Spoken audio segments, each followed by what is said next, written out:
So hey guys, welcome back to any video. तो आज हम लोग पढ़ेंगे एक नई यूनिट अपनी BPCC 111 में। यूनिट 2 मनोविकृति विज्ञान में सैद्धांतिक परिप्रेक्ष्य पार्ट 1। ठीक है, तो मनोविकृति विज्ञान के कारण और जोखिम के कारक कारण और जोखिम कारक। तो अमेरिकी महामारी वैज्ञानिक रोथमैन ने कारण को ऐसी घटना स्थिति या विशेषता के रूप में परिभाषित किया जिसके बिना रोग नहीं होता, वो कारण है। और जोखिम कारक भी एक कारण होता है, परंतु सभी जोखिम कारक कारण नहीं होते। जोखिम कारक वह कारक है जो किसी विशेष स्थिति के होने की संभावना को बढ़ाता है। इसमें उदाहरण को समझा जा सकता है। इंसान की आहार संबंधी आदतें अच्छी नहीं है, वो क्योंकि वो मीठा, तला हुआ और वसा युक्त भोजन अधिक खाता है। समझने में आसानी के लिए इसे अस्वास्थ्यकर आहार कहेंगे और उसका वजन भी अधिक है। अर्जुन भी ऐसा ही आहार करता है जो अस्वास्थ्यकर आहार लेता है, परंतु उसका वजन अधिक नहीं है क्योंकि वो अपनी सक्रिय जीवन शैली में अपनी कैलोरी सेवन की भरपाई करता है। चलता फिरता घूमता फिरता है बहुत अच्छे से, सक्रिय जीवन शैली उसकी। कबीर स्वास्थ्यवर्धक आहार लेता है, उसके कैलोरी की मात्रा उसके आयु के किसी आम व्यक्ति जैसी है, परंतु उसका वजन अधिक नहीं है। स्वास्थ्यवर्धक जो स्वास्थ्य में वृद्धि करे, वर्धक आहार लेता है, लेकिन उसके बाद भी उसका वजन कम है। कबीर हाइपोथायराइडिज्म से पीड़ित है, जो बीमारी होगी जिसमें इसका वेट जल्दी नहीं बढ़ता, जिसके परिणाम स्वरूप धीमा चयापचय मेटाबॉलिज्म होता है, जिससे कम कैलोरी खर्च होती है। यहाँ हम स्पष्ट रूप से देख सकते हैं कि अस्वास्थ्यकर आहार अनिवार्य अधिक वजन होने के कारण नहीं है। जरूरी नहीं है कि आप जो अस्वास्थ्य आहार ले रहे हो, जो भी मतलब कैलोरी वाला या बहुत ज़्यादा तला हुआ या बहुत ज़्यादा मीठा, जरूरी नहीं है कि वही आपके वजन बढ़ने के कारण हो। और भी कई कारण हो सकते हैं, जैसे कि ऊपर उल्लेख किया गया है। ठीक है, तो रोथमैन के कारण की परिभाषा के अनुसार हमें यह सुनिश्चित करना होगा कि उस विशिष्ट कारक के बिना स्थिति घटित नहीं हो। इस तरह इस सांड के मामले में हम कह सकते हैं कि उसके अस्वास्थ्यकर आहार के कारण उसका वजन अधिक था। ठीक है, हालांकि अगर हम सामान्य स्थिति के बारे में बात करते हैं तो वो इतना स्पष्ट सर्दी ठंडी आ गई है, संभावना बढ़ता है, परंतु इसमें ध्यान देने की बात देखें तो हम देख सकते हैं कि वजन बढ़ने का कारण कैलोरी सेवन और खर्च हुई कैलोरी के बीच अंतर है। मतलब जितनी आप ठूस रहे हो वो उतनी कैलोरी उतनी ज़्यादा बर्न नहीं कर रहे हो, जिस कारण से आपका वजन बढ़ रहा है। तो किसी व्यक्ति में प्रदर्शित किए जाने वाले असामान्य व्यवहार में रोग हेतुक या कारणात्मक कारक के रूप में संबंधित कारक द्वारा निभाई जाने वाली भूमिका निर्देशित करने के लिए विभिन्न शब्दों का उपयोग किया जाता है। इसमें कुछ नीचे दिए गए असामान्य कारक को ऐसी स्थिति के रूप में समझा जा सकता है जो किसी विकार के होने के लिए अवश्य मौजूद होनी चाहिए। ठीक है, किसी विकार को लेने के लिए अवश्य मौजूद होनी चाहिए, और जो आवश्यक कारक होता है पागलपन के लिए, उसका पागलपन में होना भी चाहिए। पर्याप्त कारक सफिशिएंट कॉजेस, ऐसी स्थिति जो विकार घटित होने की गारंटी देती है। ये विकार घटित कर ही देगी, ये दवाई दो, होगा वो कांड। सहायक कारक जो चीज़ों में थोड़ा सा बढ़ावा देता है, मतलब पेट्रोल आग लगने में घी में नहीं क्या आग में घी डालना सहायक होता है, तब आग और अच्छे से लगती है। सहायक कारक वो होता है जो उसी चीज़ों को बढ़ावा देने में मदद करता है। कोई गलत कर रहा हो तो इसकी गलत में हाँ भर दो, वो और बढ़ चढ़ के गलत करेगा। ठीक है, तो मनोविकृति विज्ञान में सैद्धांतिक परिप्रेक्ष्य मुख्य हम लोग का जो इस चीज़ पे ये यूनिट है उसको। ठीक है, मनोविकृति विज्ञान को समझने के लिए 3 प्रमुख बदलाव हुए हैं। पहला जैविक उपागम है, जिसमें ध्यान से समझना। पहला जैविक उपागम है जिसमें मनोचिकित्सा में भी मुख्य बल माना जाता है, पहला है जैविक कारक। इसमें बहुत सारी चीज़ें आती है, वो सब अभी पढ़ना है। और यह क्लिनिकल विज्ञान में काफ़ी प्रभावशाली रहा है। ठीक है, दूसरा मनोवैज्ञानिक उपागम है हम लोग का दूसरा, अर्थात मनोगतिक, व्यवहारात्मक और संज्ञात्मक व्यवहार उपागम। तीसरा है सामाजिक और सांस्कृतिक उपागम। यह भी मनोवैज्ञानिक और मनोचिकित्सा चिकित्सा के बीच काफ़ी प्रभावशाली रहा है। व्यवहारात्मक और संज्ञात्मक ये दोनों हर जगह थोड़ा सा कम रहा, क्योंकि संज्ञात्मक होता है हमारे समझने बुझने जितनी हम लोग चलता है उन सब से जो प्रभाव होता है, व्यवहार में जितने व्यवहारात्मक वो होते हैं जो व्यवहार से रिलेटेड होता है।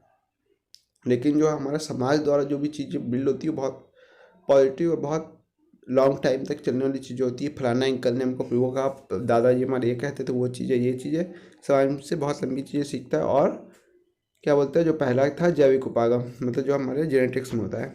अब हम चलते हैं फटाक से जैविक उपागम की तरफ। जैविक उपागम मानसिक विकारों और मानसिक रोगों के रूप में समझा जा सकता है, और इसे जैविक उपागम मानसिक विकारों और मानसिक रोगों के रूप में समझा जा सकता है। और इस तरह उसे केंद्रीय तंत्रिका तंत्र, स्वायत्त तंत्रिका तंत्र और अंतस्वायत्त ग्रंथि के विकारों के रूप में देखता है। ये विकार आनुवंशिक और किसी रोग की प्रक्रिया के कारण हो सकते हैं। हालांकि विभिन्न चिकित्सा स्थितियों की व्याख्या सरल रूप से नहीं की जा सकती, इसलिए जैविक के साथ साथ विभिन्न मनोवैज्ञानिक और सामाजिक सांस्कृतिक कारक प्रचलित है।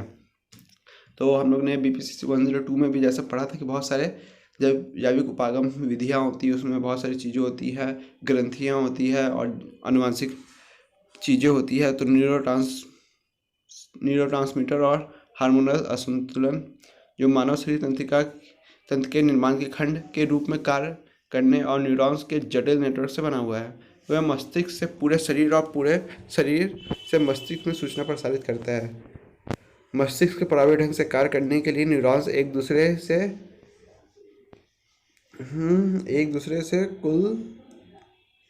कुशलतापूर्वक संचार करने में सक्षम होते हैं। जब न्यूरॉन्स के प्रवाह में क्षणिक परिवर्तन आता है तो यह न्यूरॉन्स के प्रभाव में क्षणिक परिवर्तन आता है, बहुत हल्का सा, माइनर सा, तो यह न्यूरोट्रांसमीटर अन्य न्यूरॉन्स तक पहुंचने से पहले सिनेप्स में छोटी दूरी की यात्रा करने वाला रसायन छोड़ता है, जिसके परिणामस्वरूप सैकड़ों अन्य न्यूरॉन्स से संचार होता है। जैविक मॉडल मानता है कि मस्तिष्क में न्यूरोट्रांसमीटर असंतुलन परिणामस्वरूप असामान्य व्यवहार हो सकता है। मतलब जब ये बिगड़ता है, जो न्यूरोट्रांसमीटर हम लोग का है जिसके थ्रू पूरा चीज़ें होती है हमारे मस्तिष्क में, जिसमें न्यूरॉन्स पूरे काम करता है, अगर उसमें भी कुछ प्रॉब्लम होती है तो हम लोग का असामान्य व्यवहार हो सकता है। और बहुत सारे चीज़ें और होती है जो हम लोग के आनुवंशिक कारक होते हैं। और क्या बोलते हैं, जो नर्वस सिस्टम को पिट्यूटरी ग्लैंड होती है, ACTH होती है, ये सब हम लोग पढ़े हुए हैं। क्या बोलते हैं, फाइट रिस्पॉन्स, मतलब तनाव झगड़ा, तुम कुछ भी मान सकते हो इसके लिए। ठीक है, आनुवंशिक कारक जो इतना देर से बोल ही रहे थे, कुछ क्रोमोजोन्स होता है, हम लोग क्रोमोसोम्स बोल दिए, सॉरी, क्रोमोजोन्स होता है गुणसूत्र, जिसकी कमी या अधिकता से भी हो सकता है। ठीक है, जैसे कि चर्चा की गई, हमारे पास 23 जोड़े गुणसूत्र है, कुल 46, इसमें से प्रत्येक जोड़ी में एक गुणसूत्र माँ और दूसरा पिता से मिलता है। इसमें से 22 जोड़े हमारी सामान्य विशेषताएं निर्धारित करते हैं और शेष जोड़े लिंग गुणसूत्र है जो व्यक्ति की लिंग का निर्धारण करता है। महिलाओं में इसे XX गुणसूत्र और पुरुषों में इसे XY के रूप में नामित किया गया है। ये सब तो क्लास 10 से पढ़ते आ रहे हो तुम लोग।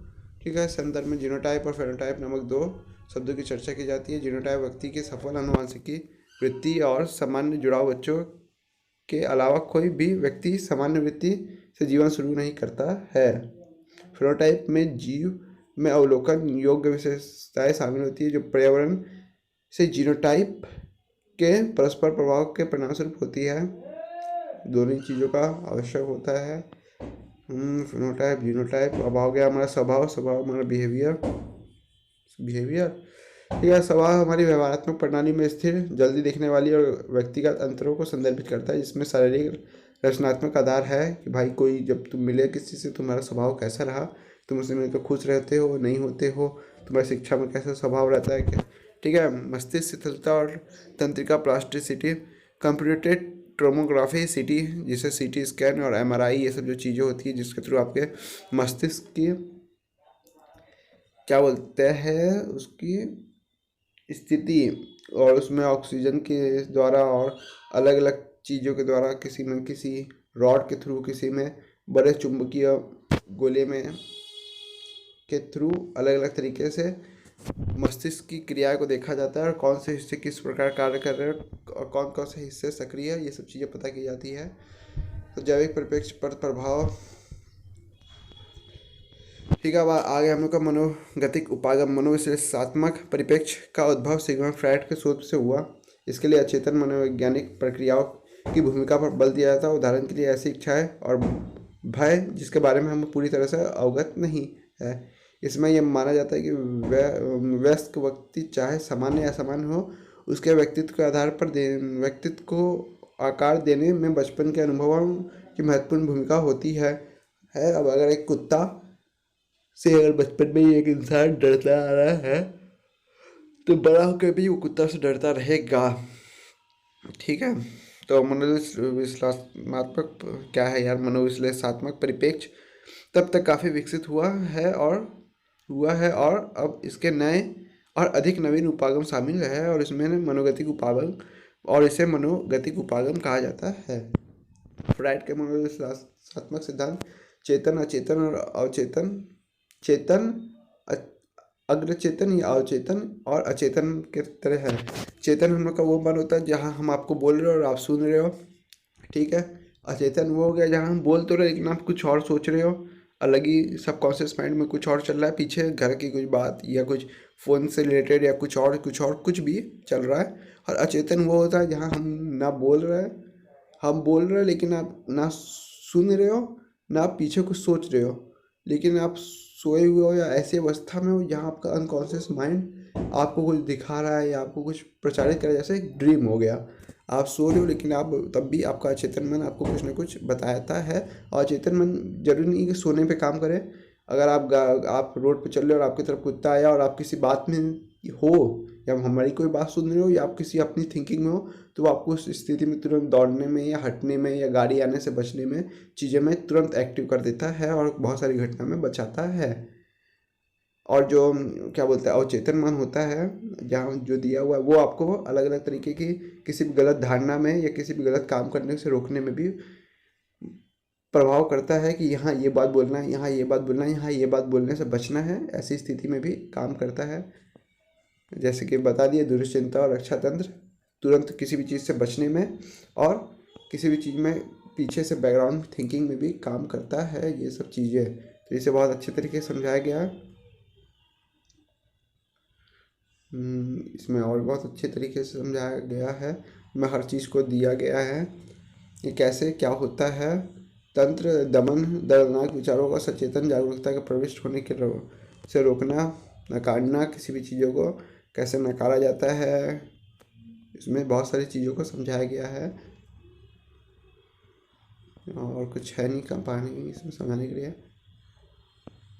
ठीक है, नवोदय परिप्रेक्ष्य हम मनोविज्ञानी, तो ये है एरिक एरिक्सन थे एक मनोवैज्ञानिक, उनका हम लोग कई बार पढ़े हुए हैं। तो उन्होंने 8 सिद्धांत दिए थे, मनोसामाजिक चरणों के 8 सिद्धांत, 1 2 3 4 5 6 7 8, हाँ 8 ही है। 9वां इनकी वाइफ ने एक जोड़ा भी था, तो वह जगह जगह नहीं देता है, जगह जगह कभी दे देता है। 5वां चरण सीखने और कैसे कैसे वो सीखता है और कैसे कैसे उसके मनोगतिक उपागम स्ट्रॉन्ग्स होते जाते हैं और कैसे कैसे वो आकार लेते हैं, वो सब चीज़ों पे है, अलग अलग सिद्धांत है। सिगमंड फ्रायड बहुत अच्छे हैं, उनका आप लोग को याद होना चाहिए अगर आप 3rd ईयर तक में आ चुके हो तो। कहाँ गया, कुछ निकल ना जाए, मिस ना हो जाए कुछ लास्ट। ठीक है, फिर हम लोग आ गया लास्ट हम लोग का व्यवहारात्मक उपागम। व्यवहारात्मक परिप्रेक्ष्य आंशिक रूप से मनोविश्लेषण और अवैज्ञानिक तरीकों की प्रतिक्रिया के रूप में सामने आया। व्यवहारात्मक मनोवैज्ञानिक का मानना है कि मात्र बात करने से लोगों में सुधार नहीं होता और उसका इलाज विभिन्न निर्देशात्मक और यांत्रिकी तकनीकों का उपयोग करने के किया जाना चाहिए। उनका ध्यान किसी व्यक्ति के व्यवहार को आकार देने वाले बाहरी कारकों पर केंद्रित रहा है।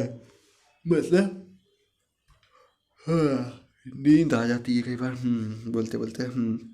बाहरी इन्फ्लुएंसर्स, आप मोटे हो तो क्या आप हो सकता है सनी देओल या शाहरुख खान या सलमान खान या किसी भी अच्छे एक्टर या अच्छी कोई फिजिक जो अच्छी फिजिक रखता हो या अच्छी बॉडी रखता हो, फिर वो कोई सोशल मीडिया इन्फ्लुएंसर हो या कोई अच्छा वर्कआउट वाला पर्सन हो जिसे आप सोशल मीडिया पे फॉलो करते हो, बहुत सारे होते हैं।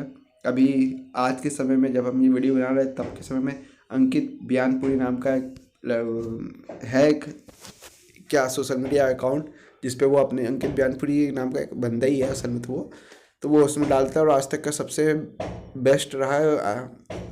हमें लगता है जैसा कि टेलीग्राम बोल रहे हैं, इंस्टाग्राम खुद कहता है कि आज तक इंडिया में ऐसा कोई बच्चा नहीं रहा होगा या कोई टीनेजर और कोई ऐसा लड़का नहीं होगा या कोई लड़की नहीं होगी जिसने इसकी वीडियो आज तक नहीं देखी। ये सारे लोग इस तक पहुंच चुके और एकाएक पहुंचे, एक रैपिड ग्रोथ हुई जो वो ऐसी ग्रोथ किसी भी चीज़ों में नहीं देखी गई। और मैन विथ नो हेट का उन्हें टैग भी दिया, तो मतलब जिसे किसी ने कोई बुराई नहीं दी और हमेशा चलता रहा। तो लोगों ने चाहा अब लोग उनकी तरह मेंटली और अब वाइफ फिजिकली दोनों तरफ से उनकी तरफ होना चाहते हैं। तो कैसे बाहरी कारक भी आपकी चीज़ों को प्रभावित करता है, तो यही वो बाहरी कारक होते हैं जो आपको किसी तरीके से बदलने में, किसी चीज़ों को पढ़ने में, किसी चीज़ों को समझने में और किसी तरीके की स्किल डेवलप करने में बहुत मदद करते हैं।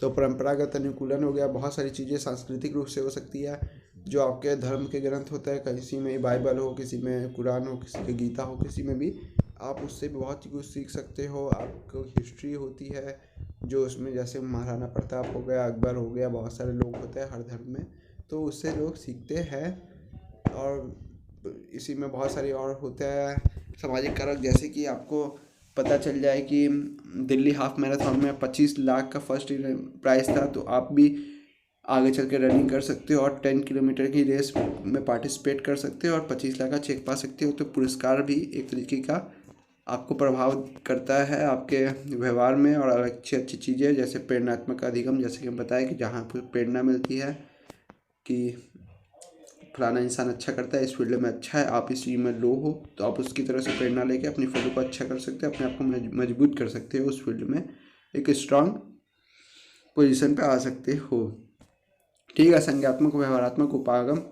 ठीक है, संज्ञात्मक व्यवहारात्मक उपागम अपनी जड़ों को अधिगम सिद्धांतों और संज्ञात्मक विज्ञान में खोजता है। इसलिए संज्ञात्मक विज्ञान के साथ परंपरागत और क्रिया प्रस्तुत अनुकूलन के मूलभूत सिद्धांतों में विभिन्न संज्ञात्मक व्यवहार उपचारों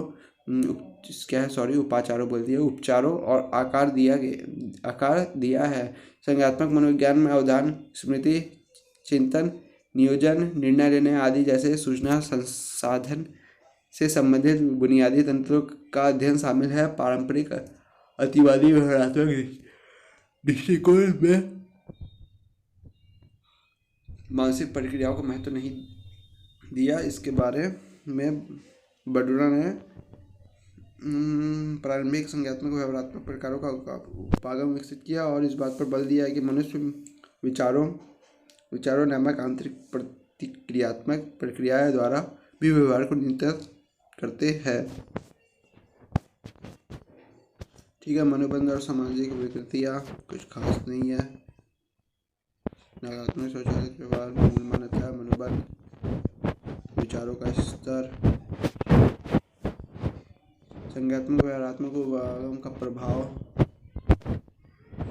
और बस ये वीडियो मुझे लगता है यहीं पे ख़त्म होगा। तो आप लोग को पता ही है कि जाते जाते हमें किसी भी तरीके का डाउट और प्रॉब्लम या किसी भी तरीके का आपको सुझाव देना हो तो आप कमेंट बॉक्स में ज़रूर दिया कीजिए। और किसी भी तरीके का पर्सनल डाउट और क्वेरी हो तो आप डिस्क्रिप्शन बॉक्स में दिए हुए किसी भी एक लिंक पर मुझे डायरेक्टली मैसेज करके भी पूछ सकते हैं। सो गाइस, मिलते हैं नेक्स्ट वीडियो में। जाते जाते वीडियो को लाइक और चैनल को सब्सक्राइब करते जाना। वीडियोस बहुत मेहनत से बनती है और बहुत मेहनत से अपलोड होती है, मेरी और इंटरनेट दोनों की मदद से और यूट्यूब की मदद से भी। तो आप लोग की थोड़ा सा इसको बस आगे बढ़ाने के लिए आपका लाइक्स रहता है कि आप जो चीज़ें देखें वो चीज़ें आपको पसंद भी है या नहीं, या आपने देख तो ली पूरी लेकिन आप इससे किसी भी तरीके का कोई रिव्यू नहीं देते, ना ही आप इसे पसंद करते हो, ना ही आप इसे डिसलाइक करते हो और ना ही आपका उसमें कोई सुझाव रहता है। तो इंटरनेट ऐसे पर्सन्स में ना वीडियो को आगे बढ़ाता है, ना उस तरीके के पर्सन को अच्छी वीडियो रिकमेंड की जाती है देखने के लिए। तो आपको भी अच्छी वीडियोस आगे रिकमेंड की जाएंगी। जो चीज़ों को आगे बढ़ाता है, पुश करता है, या किसी चीज़ों को डाउन करता है। So guys, thank you for watching. जाते जाते वीडियो को और चैनल को लाइक और सब्सक्राइब कर देना। टाटा बाय बाय, मिलते हैं हम लोग यूनिट 3 में। जाओ पढ़ाई कर लो।